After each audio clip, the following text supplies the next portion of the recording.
Agora a doutora Daniela Tarran, nossa nutróloga oficial, vai falar sobre as dietas da moda. Você já ouviu falar daquela dieta paleolítica? Pois é, nós vamos abordar esse tema nessa matéria, veja só. Bom, gente, estamos aqui com a nossa doutora Daniela Tarran, nossa nutróloga oficial. E nós vamos falar de um assunto que tem aí bombado as redes sociais, que são as dietas da moda. E a gente vai falar exatamente sobre isso, né? Quais os benefícios, tem malefício, como que é feita, se essa dieta, se tiver um acompanhamento médico, porque dieta a gente não pode fazer sem acompanhamento médico, se ela realmente pode fazer com que nós perdamos peso. E a Daniela vai estar nos explicando porque ela é uma profissional da área e ela sabe exatamente sobre isso. Doutora Daniela, dieta, todo dia parece uma dieta nova. Todo dia é dieta da proteína, é dieta de você não tomar, você tomar o suco disso, não tomar o suco daquilo, e todos os dias. Mas, na realidade, nós precisamos ter qualidade de vida, manter o nosso peso, emagrecer e de uma forma saudável. E eu queria que você falasse para nós. Explica para nós essa nova dieta aí para as pessoas entenderem como que funciona. Seja bem-vinda. Tá. Obrigada. Nós vamos falar, então, das dietas cetogênicas, que são algumas dietas que estão na moda, que são as dietas com nome popular de low carb ou paleolíticas, né? Elas são um pouco diferentes entre elas, mas resumindo, o que se avaliou? Dos anos 50 aos anos 60, quando começou a se avaliar por que as pessoas tinham depósito de gordura dentro das artérias, houve um estudo americano que comprovou que o que faria isso seria a gordura da alimentação. Acontece que houve um erro na análise desse estudo, que a gente só foi descobrir agora, na verdade alguns dados foram deixados de fora. Por quê? Porque comprovou-se que, mesmo que quando você deixava de comer gordura, você diminuía o seu colesterol ruim, mas você não melhorava a incidência de infarto, você não deixava de morrer de infarto, deixando de comer gordura. Então, esses estudos vieram andando e essas dietas foram tomando proporções maiores. Então, o que pensa nessas dietas? São dietas onde se culpa, e realmente o carboidrato tem essa culpa, se culpa o aumento da ingestão de carboidratos nos últimos 30 anos, porque a gordura teve que sair da moda, a gordura teve que sair do cardápio e ela deu lugar à batata, ao pão, ao macarrão. A gente substituiu muito mesmo, né? Isso. E aí, quando foi feita a primeira pirâmide alimentar, no início dos anos 80, a base da pirâmide seria o pão, o arroz, o macarrão. Então, foi instruída a população mundial que comesse isso, que isso não daria problema. O que daria problema seria a gordura. Só que o que acontece? Esses alimentos, eles não são sacietógenos. Então, se eu como macarrão, daqui uma hora eu quero comer de novo. Se eu como Você tem fome muito rápido. E são alimentos que vão aumentando a insulina corporal, e à medida que eles vão aumentando a insulina corporal, eles vão aumentando a sua fome. Então, a população mundial passou a comer mais carboidrato, e passando a comer mais carboidrato, eles passaram a comer mais quantidade de comida. E isso foi engordando a população mundial. E aí esses estudos lá dos anos 50, 60 foram revistos e foi revendo os mesmos dados, chegaram a outras análises, que realmente o carboidrato não seria esse mocinho e a gordura não seria tão vilã.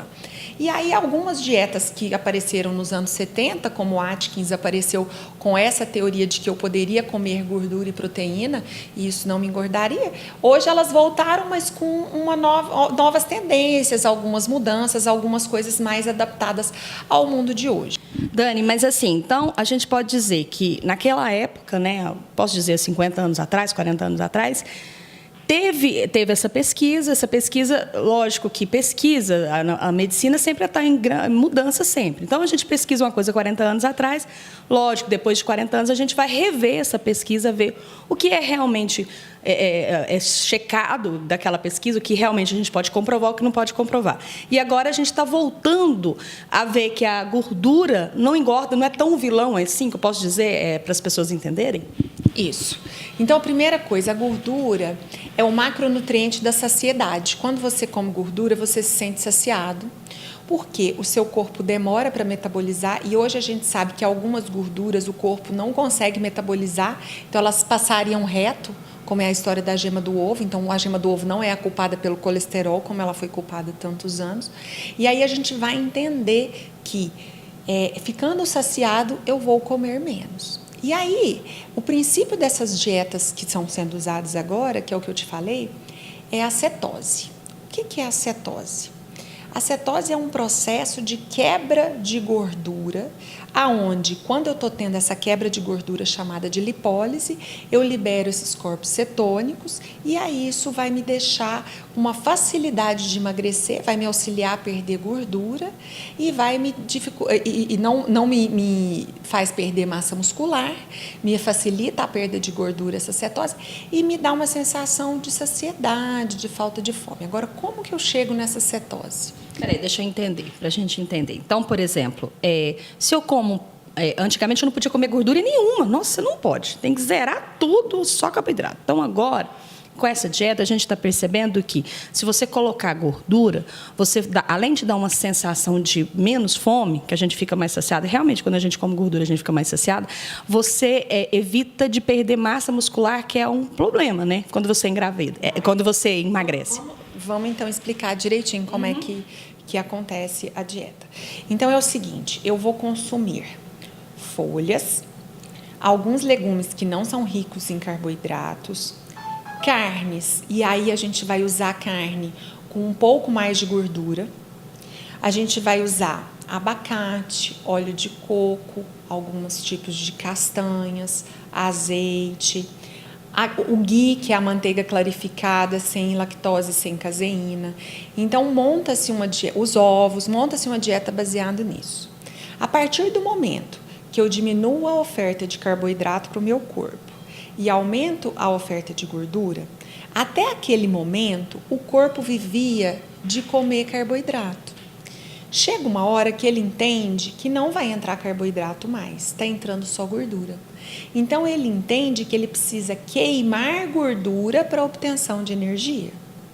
Só que aquela gordura que está entrando, ele não consegue absorver ela totalmente. Ele sabe que ela está entrando, mas ele não consegue metabolizar ela toda. E aí, ele está recebendo uma informação de que ele tem que queimar gordura. Então, ele vai queimar a gordura do seu corpo quando você está ingerindo gordura. Então, você queima a sua gordura corporal e obtém energia através dela. Esse processo de queimar gordura, de quebrar gordura para obtenção de energia, ele libera esses corpos cetônicos. Por isso que a gente chama essas dietas de dietas cetogênicas, porque são dietas que quebram gordura e liberam corpos cetônicos. Para isso acontecer, depende do paciente. Ele tem que estar consumindo abaixo de 20 a 40 gramas de carboidrato por dia, ele consegue entrar nessa cetose. Ele entrando nessa cetose, então, ele não vai queimar massa muscular, ele direciona toda a queima dele para a gordura, por causa desse processo dele entender que ele só está recebendo gordura, então ele só tem que queimar gordura. E ele não fica com tanta fome?